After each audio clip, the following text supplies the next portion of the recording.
Assalamualaikum warahmatullahi wabarakatuh. Nama saya Wendy Gozali. Saya berasal dari SDN 183 Kota Jambi.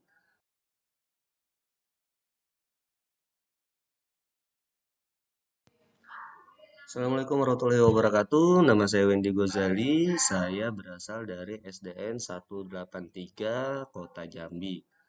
Mengapa kurikulum perlu berubah? Kurikulum merupakan panduan dalam pengajaran yang mana panduan tersebut digunakan dalam penyusunan dan penjalanan proses belajar mengajar.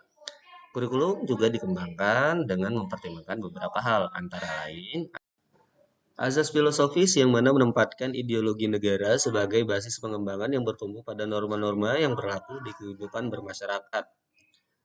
Yang kedua, azas psikologi yang mana kemampuan berpikir siswa berkembang sesuai dengan jenjang umurnya. Yang ketiga, azas berkelanjutan, yang mana kurikulum harus disusun mempertimbangkan tantangan masa depan. Yang keempat, azas ilmu pengetahuan dan teknologi. Dengan adanya perkembangan ilmu pengetahuan dan teknologi di seluruh dunia, maka kurikulum harus dapat menyesuaikan diri dengan zamannya. Dengan pertimbangan-pertimbangan tersebut, maka kurikulum berubah seiring waktu.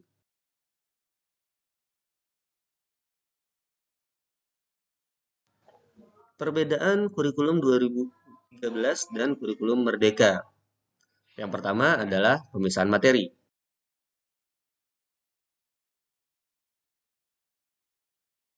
Jadi ini sangat berbeda dengan kurikulum 2013, yang mana kurikulum 2013 berbasis konten yang mengharuskan siswa menguasai suatu bidang ilmu sesuai dengan temanya. Jadi ketika menyelesaikan tema satu dan subtemanya, maka siswa diharapkan mampu menguasai kompetensi tertentu. Sedangkan di kurikulum Merdeka, itu semua dicapai dalam satu fase, sehingga guru dan siswa memiliki rentang waktu yang lebih panjang dan pendalaman materi yang lebih dalam serta lebih luas.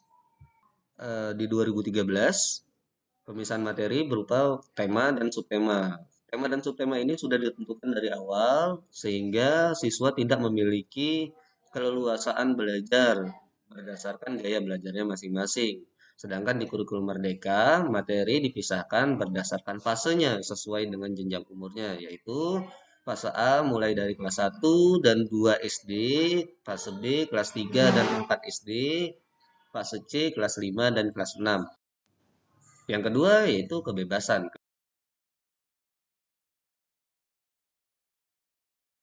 Kebebasan dalam memilih materi dan pengembangan materi tersebut.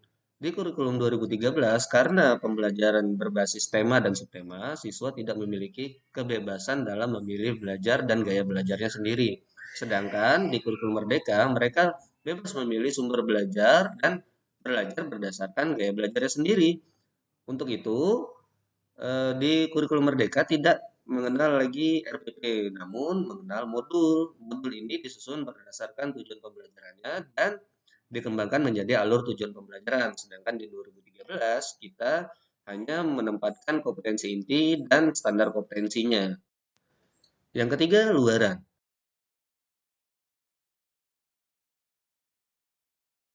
Luaran dari kurikulum 2013 merupakan hasil evaluasi dari asesmen siswa, sedangkan luaran dari kurikulum Merdeka merupakan proyek.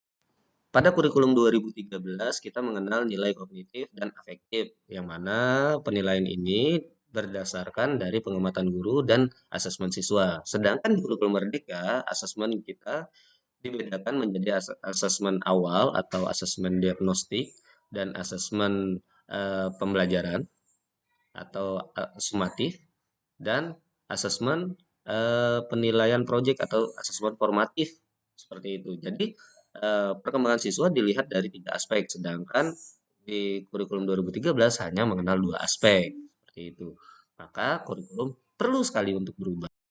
Setiap manusia itu unik dan membawa keunikan tersebut sejak dari lahir. Maka dari itu, kita tidak dapat membandingkan manusia satu dan manusia lain.